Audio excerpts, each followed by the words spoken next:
Hi, my name is Dr. Rayshawn Ray, aiming to speak truth to power, and this is my daily thought. I wish that people got as mad about black people being killed in the street as they do about Colin Kaepernick not standing up for the Star Spangled Banner during the preseason. I mean, this isn't the first time that he hasn't stood up. He's actually done it the entire preseason. Um, and what's interesting is that I don't necessarily think that it's about the fact that he didn't stand up, but more so why he didn't stand up.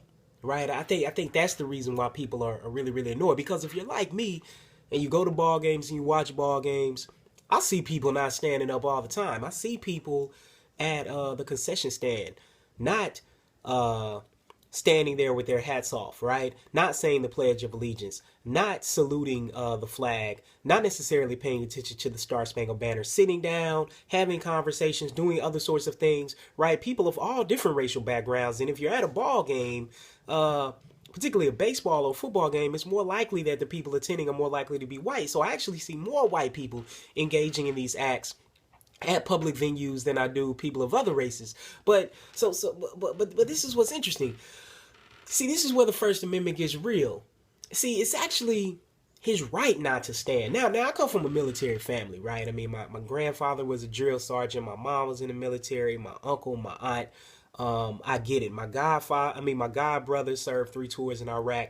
So when it's time to salute the flag or stand there in remembrance or honor the Star Spangled Banner, I do that, right? I do that for them as well as for the other people who've served our country in that particular way, putting their life on the line. At the same time, though, the reason why these people are putting their life on the line is exactly because they are giving people like Colin Kaepernick the right to not necessarily salute the flag if he doesn't want to, right? Now, Colin Kaepernick is biracial. He was raised by a white family. He's a member of a predominantly black fraternity, Kappa Alpha Psi. And similar to John Carlos or Tommy Smith or Muhammad Ali or even people like Sinead O'Connor and Roseanne, there have been tons of famous people who haven't necessarily stood for the Pledge of Allegiance or for the Star Spangled Banner. But this is what's important. Is he actually off base?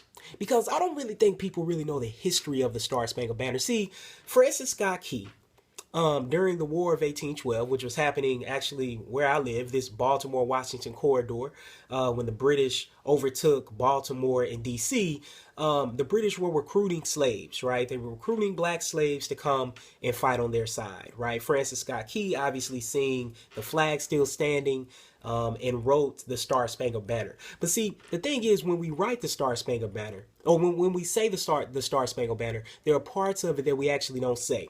So there's one part of it, one stanza that I want to read. No refuge could save the hireling and slave from the terror of flight, or the gloom of the grave.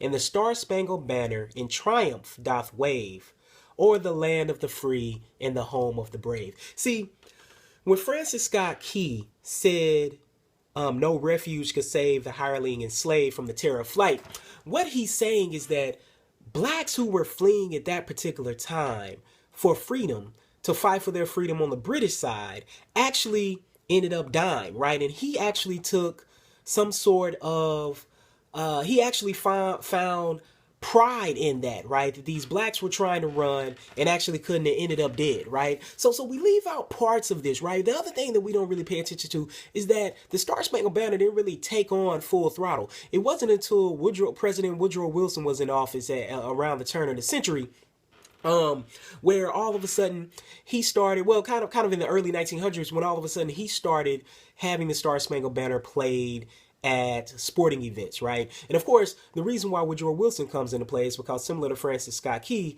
both of them were staunch racists, right? They were staunch white supremacists, owned slaves. For Woodrow Wilson, he's actually the reason why a lot of the progress that was made following the Civil War got reversed, right? The reason why we ended up having Jim Crow laws had a lot to do with Woodrow Wilson. This is the whole reason why people are upset about the Woodrow Wilson School at Princeton and the fact that Princeton is named after him, right? It's similar with Francis Scott Key, right, and his links to D.C. and Georgetown. I mean, so for some reason in America, we choose to be selective on what type of history we choose to play up, right? And so what people oftentimes don't know is that the Star Spangled Banner was in formally adopted legally to be the Star Spangled Banner, the national anthem, until like the early 1930s, right? And what's interesting, getting back to Colin Kaepernick, is that legally, he works for a private company. The NFL does not obligate its players to stand for the Pledge of Allegiance or for the Star Spangled Banner. Obviously, most of them do, right? And this is what's interesting.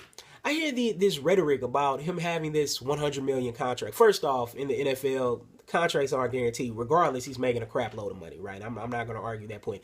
The point, though, is that having a $100 million contract does not stop a person from dealing with discrimination. Right, so you have discrimination as it relates to socioeconomic status, people pursuing an occupation or education or those sorts of things. But then you also have interpersonal discrimination, and it could be argued, right? There are actually statistics to back this up, that him having that amount of money might actually make interpersonal discrimination in certain settings worse, right? For him as a person who identifies as a black man. But so this is what's interesting. He doesn't owe you, me, or anybody else anything. Right? And what's interesting is that he can no longer, and may actually have never, separated his identities as a black man or a biracial man in his professional role as a football player, right? And so this is the thing. People actually proved his point by some of the comments people were making, right? And what's interesting, I mean, he's getting called everything under the sun. Right? And what's interesting is people are like, oh, they're just exceptions. It's only going to be so long before people keep making racist comments that they simply become exceptions. And instead, we actually start realizing that they are part of the rule. They are part of the norm, right? They are part of the way that our racial lexicon plays out as it relates to narratives between different people. Right? And other people think, oh, well, he was raised by white people. He should actually be grateful. He should be grateful that he's playing in the NFL. Because of what we've done, he's able to get to where he is, right? Instead of realizing that this dude actually worked really hard to be where he is, right? And he actually doesn't owe anybody anything, right? The more important point is that Colin Kaepernick doesn't hate white people. Colin Kaepernick hates the oppression of his people. Colin Kaepernick hates white supremacy, right? He hates the fact that he is having to deal with the embedded contradictions of the most sacred doctrines of our nation. That's what this is about. I mean, when you actually read the Star Spangled Banner, it is inherently contradictory. The Star Spangled Banner, similar to the Constitution, was not made for people who look like Colin Kaepernick, was not made for people who look like me, wasn't even made for his mama or my mama, right? We have to be real about what it was made for, and we have to stop being selective about what type of history we play out. But see, this is the thing. Most of us don't really know the history.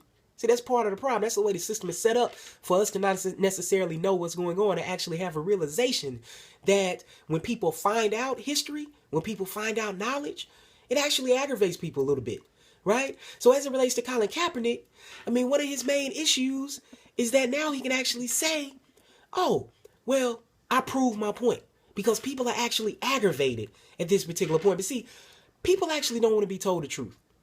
People want to be entertained, right? That's it. People just want to be entertained. And so if you have a problem when Colin Kaepernick not standing up for the Star Spangled Banner, for our national anthem, for the Pledge of Allegiance, for anything else that you hold dear, well, how about you do something about all the people who look like him and who look like me, who keep getting treated like crap by people who are sworn to protect us? This is my daily thought.